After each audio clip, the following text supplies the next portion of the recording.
Namaste, friends from New Dharma, Hyderabad. My name is Vishwanath. We have city's renowned cardiologist, Dr. Srinivas, with us. So, we are here to explore the practical aspect of Bhagavad Gita, to demystify Bhagavad Gita and to ensure the applications in our practical modern day life to live our life efficiently. So, it's not necessarily for monks or sannyasis, it is very much for the people who are leading active life. So before we proceed, we'd like to express our salutation to our Gurudev, Satsri. May His grace illumine our minds. So this is the second video of chapter 2. So we would begin with asking a question. We have problems in our family, work, health. The same problem seems to be recurrent, isn't it?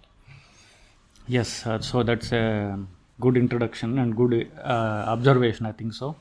Because the problems which occur in our family life, in our office, and our health are the same problems which we are not acting upon.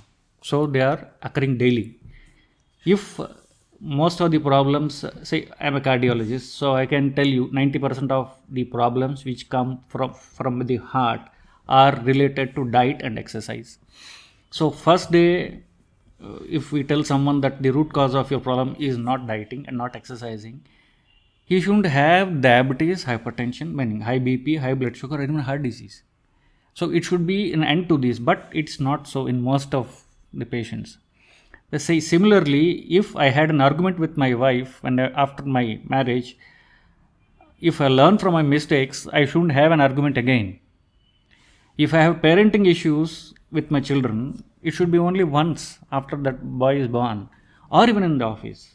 But the problems are unending and they are recurring. So there seems to be some gap in our learning or looking at problems with discrimination. Okay. So, why don't we learn from our mistakes then? So lack of discrimination is discrimination, as we said previously, we defined it as lack of the discrimination is critical examination of our problems. So if I have problem today, if I can stop and analyze the problem, I'll get the answer. So I need to apply discrimination, and the faculty used to discriminate is the intellect. So first thing, I'm not knowing that there is a problem. When I have noticed the problem with the discrimination, I will analyze the problem with my intellect. So that's the second level. So I will make a New Year decision that from tomorrow, from 31st December, I will make a New Year decision that New Year resolve that, okay, I'm going to change my life from tomorrow and so and so. But my New Year resolutions are same every year. So the problems are recurring, and there seems to be some underlying mechanisms which we have not examined closely. Even with discrimination, means we have first not used the intellect. Second level, a second layer of the problem, we have used our intellect, but the intellect is not stable. Why? Like, what is the root cause of this unstable intellect or So we don't seem to be having a strong intellectual basis for our thinking. So the intellectual is not stable enough. So the intellect doesn't have a strong basis for being like this. Or we can say that our lives are running on autopilot mode. We have analyzed our problems. We have intellectually said that, okay, the root cause of the argument with my wife, or the root cause of my problems with my boss or with my client is, I have seen that, though I may not admit it, deeper I know that, okay, this is the problem in me, why I am causing this problem. But second day, I'm not able to act on it. First unconscious, then second level, I'm conscious of it, but my intellect is not stable. So the cause of this instability is actually given by Bhagavan himself. So Lord Krishna in verse 41 or verse 88 of the Gita, which we follow, small book, this is of the Gita, which we follow, written by Sri Atmanandaji, whose Gita is just verses of Gita and translated in English, so anybody can buy this. So this Gita, the one issue is they start from verse 1 to verse 700 without any gap in between. So I have to quote this in between. So 88 verse of this book or verse 41 of chapter Gita, Bhagavan says, intellect is of two types. One is a cultivated intellect, one is uncultivated intellect. So why the intellect is not stable? Because the intellect is not cultivated enough, meaning it is not harvested or it is not put into order. And Bhagavan goes on to say the one difference between cultivated and uncultivated intellect, or the one which distracts the mind, is desire. So first clue Bhagavan Lord Krishna gives is desire is the one which distracts intellect, makes it uncultivated. And further in verse 52 or verse 99 from this Gita, he says, he uses a word called as quicksand of attachment or moha kalilam in Sanskrit. Bhagavan says the first it starts as a desire. You desire an object and you enjoy the whatever. When you enjoy the object, you want to enjoy it again and again. So there is an attachment to the object, to the whatever you like it. Then you want it to enjoy it again and again, and there is an attachment to that object. So we have gone away from desire to attachment. So this attachment leads to addiction. When it comes to addiction, your mind is deluded and your faculty of intelligence is switched off.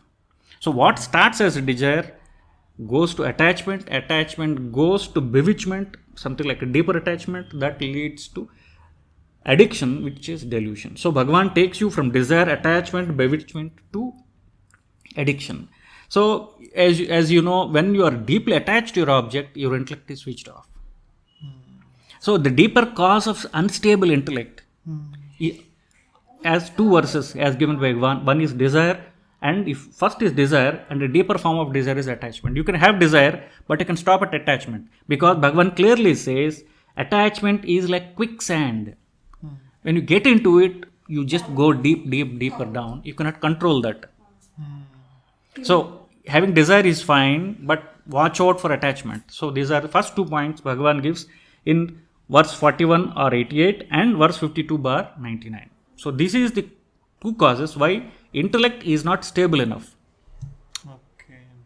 And how can we get the stability here? It looks, it sounds so empowering, right? Stable intellect.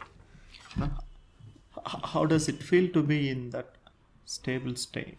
So everybody wants, we don't want to be unstable, isn't it? So we want to be the guy who is stable in office and in house, who is looked upon because of stable intellect is always stable. That idea itself that somebody is in control and who is able to solve all these problems, who seems to be always in control, is an empowering thing. Everybody wants to emulate that guy, be it a boss or our father or grandfather. So that state looks, that it's the idea of that state itself looks, okay, I want to be this guy. And we are not able to be that because we are always running to be in control. We want to be always scrambling to be in control. So how to get there? Again, Bhagavan gives the solution in verse 56 or 103 in Sri Atmanandaji's Gita. Bhagavan says that the one who is not disturbed by happiness and sorrow, that's one. Second, just to have described, free from attachment. And he goes on to say 2 very interesting words here. Who is not, or who is free from fear and anger. So we have, the concept is taken from our previous video where they say the deeper part of ourself, there is a part of each one of us which is stable and is not really affected by either pleasure or pain. So there is a deeper aspect of us. If you can operate from that level, then you won't be really pushed off by intellectually. You will not be pushed off by pleasure or pain or victory or defeat. So that's one. Next is, just what I've said, you can enjoy an object, but don't be attached to it. Or if you can, you could enjoy it. If it is not there also is okay. Next time it comes, you can enjoy it. But you are not taken aback or you are not craving for that object. You don't have attachment to it. That we already said. So free, not disturbed by the dualities, free from attachment. Mind you, Bhagavan really does not use words loosely. So when Krishna uses, when talks, every word has deeper meaning to it. So why did Bhagwan use two words of fear and anger? When you are fearful, you are not able to think. When you are really angry, you would know that what you are talking is hurtful, it's nonsense, but still you are not able to control yourself. That's because the intellectual faculties are switched off. So Bhagavan said, you should be watchful in fear and anger because you are not thinking stably. Your intellect is not stable. So these four qualities, Bhagavan said, one who has these four is called as a Muni. Muni is ascetic. One Muni is actually Maun, it taken from a word Mauna, one who is in silence always. One is a stable guy. So who is always operates from a level of silence. And such a one has stitadhi. It's a stable intellect. So four qualities were described. If you can develop these qualities, you can really be control of your life. That's what Bhagavan said. I see. Okay, this is actually very interesting. So is this stable intellect stable enough? Especially, the human mind is so fickle. Right. Yes, we have just said that one thing which definitely works with human mind is its autopilot mode. So today's wisdom is gone by the sleep, and tomorrow you're a different man. This wisdom goes to subconscious. So intellect, stable, acquired intellect is not stable enough. So Bhagavan again has given this state is called as sthita prajna, stabilized wisdom. So it's not intellect, it is wisdom, something which is broader and deeper, which is long lasting. So that is prajna. What is called sthita prajna is stabilized wisdom. It is long lasting because it's a deeper quality of man. So Bhagavan has given 4 verses to describe the state or how to cultivate this state of stabilized wisdom. So these are verse 57, 58, 61 and 68. 4 verses of chapter 2 or 104, 105, 108 and 115 from Sri Atmanandaji's Gita. So he has given 5 points, characteristics of, this is a very famous concept of Bhagavad Gita which people quote often. So the 5 qualities of Sthita Prajna are, 2 are already described, meaning devoid of attachment and balanced in the face of duality, either pain and pleasure, ups and downs of life, whatever. So stable in face of duality, devoid of attachment, and additionally the qualities of a tortoise. So Bhagavan has given the example of a tortoise where he said, who has the capacity to withdraw like a tortoise withdraws its limbs when it is challenged. So a person who can withdraw his senses even in face of adversity or in the outer world. See, we cannot change the outer world or circumstances, but we can change the way we behave when the outer world is in flux, is threatening you or it's praising you. But if you can develop this capacity like a tortoise to withdraw your limbs or withdraw your senses into yourself and be in the calm of your own mind in spite of the outer circumstances, this is a third quality of someone who is called as a exalted state of sthita prajna. The fourth quality is, again very, very interesting. Bhagavan says, you can be externally maintaining this abstinence, so-called abstinence. You are away from the objects of pleasure, and maybe you develop this slightly spiritualized ego that you are able to do abstinence, you are abstinent and all that, but there is an inner desire for pleasure which is lurking in the mind.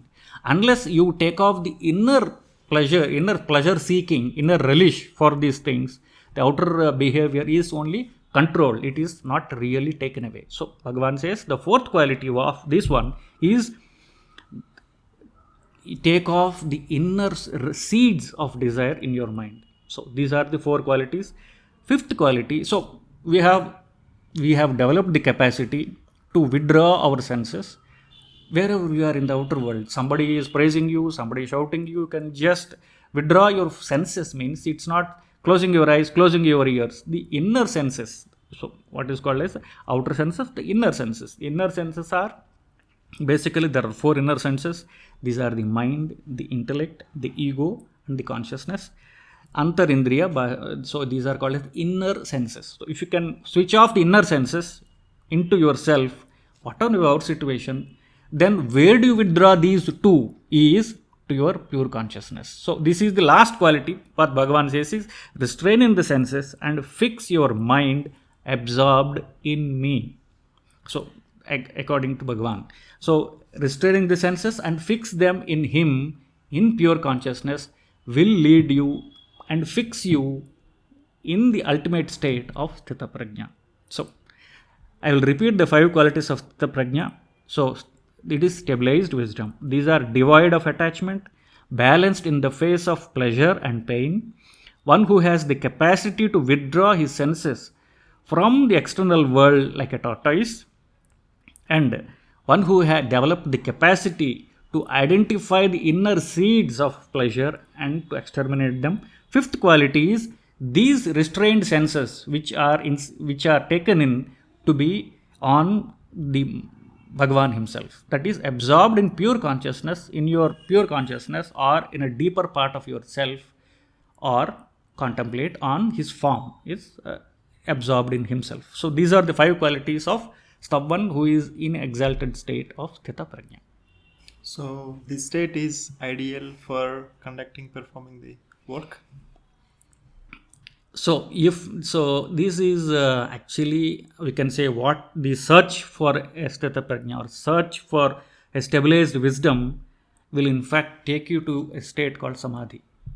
So it will take an absorptive state where your mind can come back to the world, but still you can act in a state where you can go consciously deeper into yourself, and with that stabilized state you can come and act in the world. It's not that you need to be absorbed in meditation always or in a cave. So you need to develop this capacity to go in deeper into yourself, these 5 steps. So you can go deeper into yourself in face of adversity, when you are facing problems in a bad meeting or bad meeting in office or home. So when you are faced with these difficult situations, you can develop the capacity to go into yourself in these 5 steps and then come back again with this peace. So with this peace, with this stable intellect, our ability to work will be enhanced. Yes, so you can work in the world with the absolutely stabilized mind and stable wisdom. So that's the efficient living we are talking here. That's exactly the efficient living, Gita for efficient living, which we are trying to discuss, which you are trying to unravel. Okay. So this will lead to next what? So we are, as you know, we are just covering the practical aspects of Gita. So 2nd chapter, we have tried to make the concept easily understandable. So I think we have done with 2nd chapter. We'll go to the next 3rd chapter, Karma Yoga. So how to translate this knowledge into real life, like with practical examples. That's what we see next week. Thank you. So with this, I'd like to thank you for your patience, and please drop your queries and comments in the comments. So I'll see you in the next video. Thank you. Thank you.